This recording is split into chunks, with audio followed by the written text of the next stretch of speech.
Don't answer it. What if the person standing at your door right now isn't the person you think it is? And what if some part of you already knew that, but you opened it anyway? My name is Sapphire, and tonight's story is about a girl named Riley, who almost made that exact mistake. Lock your doors, turn your lights on, and whatever you do, don't answer it. Riley Callahan was 16 years old and lived with her dad in a quiet subdivision just outside Asheville, North Carolina. Her mom passed away from cancer when Riley was only 4. She barely remembered her face, just the warmth of her hands and the way she smelled like lavender. Everything she knew about her mother came from photographs and her father's stories. But what she had with her dad more than made up for that loss. They were impossibly close, the kind of close that doesn't need words. Riley always knew when her dad was stressed before he said anything. She could feel when he pulled into the driveway before she ever heard the car. Her friends thought it was eerie. Her dad called it their superpower.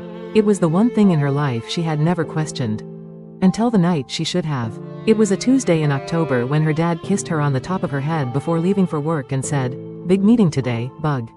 Don't wait up, I'll be late." He slid $40 under her coffee mug for dinner, grabbed his coat, and walked out into the cold gray morning. Riley watched him go from the kitchen window. She doesn't know why, but she watched until his car completely disappeared. She got home from school at 4:30. The house was dark. No jacket on the hook by the door. No ESPN murmuring from the living room. No smell of reheated coffee. Just silence. Riley dropped her backpack and sat at the kitchen table. She pulled out her homework, but couldn't focus. The quiet felt different today. Not peaceful, not normal, hollow. Then, without any warning, a searing pain ripped through the right side of her neck. She gasped and grabbed it. Her fingers found nothing. No knot, no injury. The pain was just there, burning and intense, like something had been pressed into her skin. Then it was gone. She sat very still for a moment. That was strange. By 8 o'clock, her dad still hadn't texted. She ordered a large pepperoni pizza, and while she was on hold, the news played quietly on the TV behind her. She almost missed it. Buncombe County authorities are asking all residents to remain indoors this evening and keep their doors and windows locked. The suspect is still at large, and officials are warning people not to open their doors to anyone they are not expecting, particularly after dark. We will continue to update this story as the operator came back on the line. "Sorry about the wait. What can I get for you?" "Oh, large pepperoni, please." She turned the TV off. The pizza came and went. Her dad's phone rang out twice. She left a voicemail, telling herself he was just still in the meeting. Somewhere around 10, she fell asleep on the couch. She dreamed about the old house, the one they'd lived in when her mother was still alive, back in Brevard. She was small again, maybe 4 or 5, sitting at the kitchen table in her pajamas.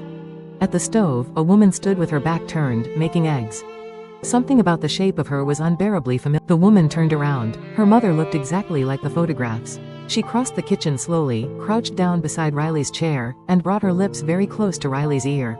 Her voice was barely a breath. "Don't open the door, baby." "What? Mom, what do you?" The kitchen dissolved. Riley was standing on the shoulder of a highway, Interstate 26. She somehow knew, trucks and cars roaring past her at terrifying speed. The wind from each one nearly knocked her sideways. She was screaming but couldn't hear her own voice over the noise. Across all 4 lanes, through the blur of headlights, she could see someone standing on the other side. Her dad. He was shouting something, waving both arms, his mouth moving desperately. "Riley, don't." A truck thundered between them. "Riley." Another. "Don't open." 1 a.m. Riley lurched awake. The living room was dark. The TV was off. Her half-eaten pizza sat cold on the coffee table. Dong. The doorbell. "My dad." She exhaled. He must have forgotten his keys. She stood up, head fuzzy with sleep, and started toward the door. She passed the window and stopped. The street outside was pitch black. Not late evening dark. Dead of night dark. She grabbed her phone. 1:17 a.m. She went cold. "Dad?" She called up the stairs automatically, though she somehow already knew he wasn't there. Silence. Dong. She walked to the door and looked through the peephole. Her dad was standing on the porch. She almost opened it immediately. Her hand was already on the deadbolt. But she stopped. She stood there with her hand on the lock and waited for it, that feeling. That pull. That quiet warmth she had felt her entire life whenever he was close. It wasn't there. She pressed her eye back against the peephole. He was perfectly still, staring directly forward, his expression completely flat. He wasn't checking his phone or shifting his weight the way he always did. Just standing there in the October cold, perfectly, unnaturally still. Like something that had learned what stillness looked like, but had never actually felt it. "Dad?" Her voice came out smaller than she intended. Did you forget your keys? Dong, why aren't you saying anything? Just say something. Dong, Dong, please, just say my name. Just say Riley, that's all I need. Dong, Dong, Dong. The ringing became relentless, mechanical, endless. No pause between rings, just a continuous, hollow hammering that filled the entire house.